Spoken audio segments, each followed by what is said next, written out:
Well, it's a tragic miscarriage of justice. This was a young man who had been trafficked into Singapore with a tiny quantity of drugs. He was intellectually disabled, he was mentally unwell.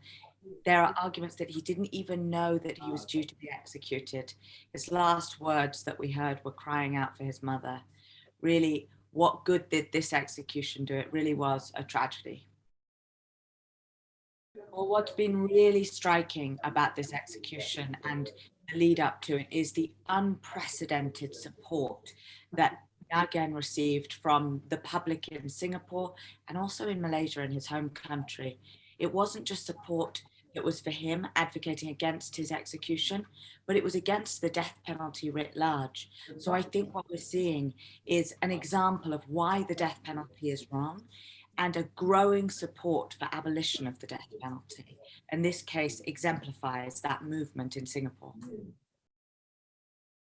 We view Nagaenthran's execution as a deeply shameful act by the Singapore government.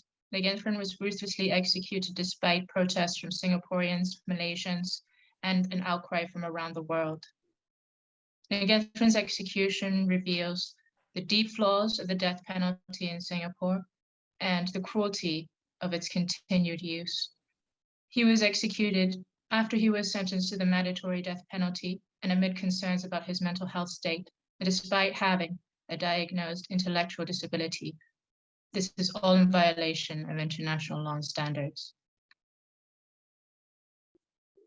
Having carried out 2 executions in the space of a month, and with another man due to be executed on Friday, the Singapore government is pursuing a cruel path that is severely at odds with the global trend on the abolition of the death penalty.